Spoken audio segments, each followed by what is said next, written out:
All right, so we're going to talk about Peter and the Wolf today. We're going to do a little summary here.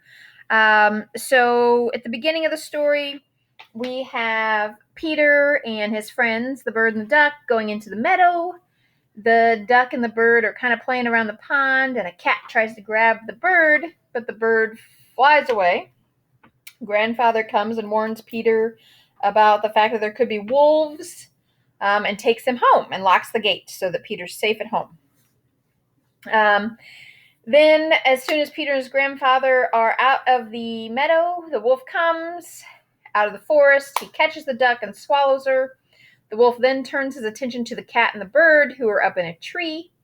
And while all this is going on, Peter is watching, and he's making a plan to capture the wolf. In the end, Peter and the bird work together. They catch the wolf with a rope, and eventually the hunters arrive, and Peter asks them to help take the wolf to the zoo.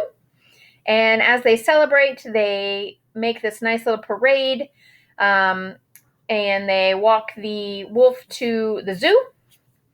And while all this is going on, the duck is still alive, and you can hear her quacking inside the wolf's stomach. All right.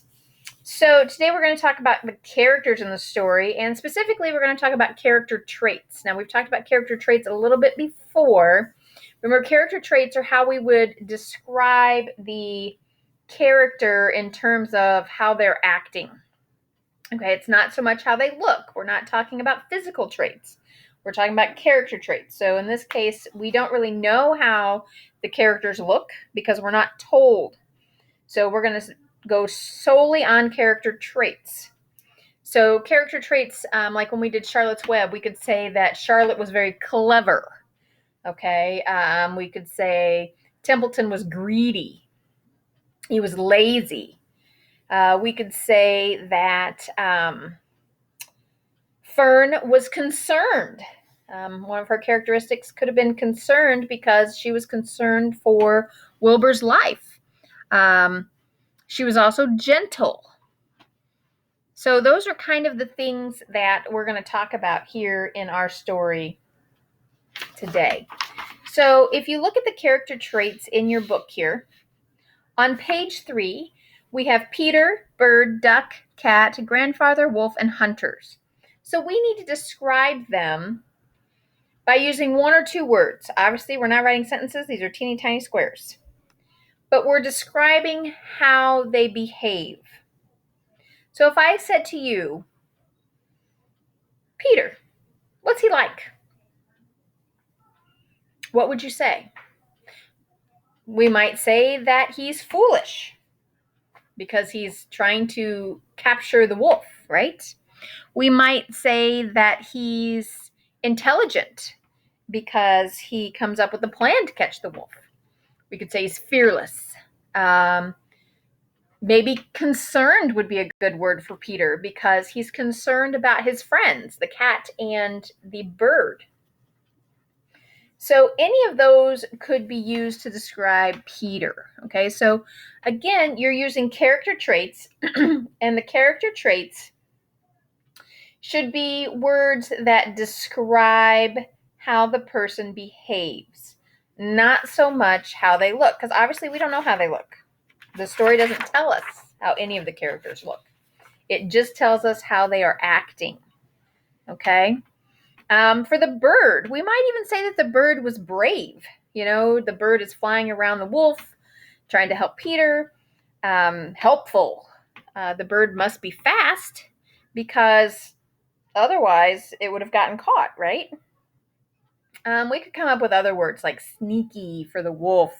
I think the cat was maybe a little sneaky or sly.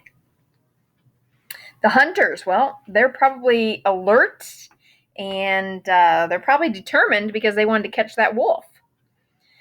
So make sure that you go through and write down your character traits of how you would describe each one of them, okay?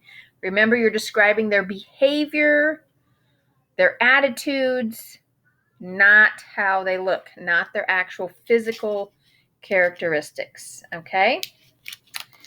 Now, if you look at page 5, I know we're skipping over one. But if you turn to page 5, you're going to see something very similar to what you just filled out on page 3. But this time, we're going to talk about the instruments that go along with the characters, okay? So in Prokofiev's story, remember he made it for the children's theater. So obviously there's music and movement, all right? So each character and that character's trait is connected to an instrument from the orchestra, all right? So what I would like for you to do is I would like for you to watch the Disney version, okay? And it is on YouTube. I will make sure you have the link for that. And you're going to watch that. And after you watch it, then we will come back to page 5 and we will fill in this section, okay? So I'm going to stop here. I'm going to have you watch the video, and then there'll be a second video of me explaining the instruments, okay? So watch the Disney one. Think about it. Make sure you think about these characters and be listening to see if you can tell what kind of instrument they might be using, okay? As you watch, jot down your ideas and we'll see if you're right.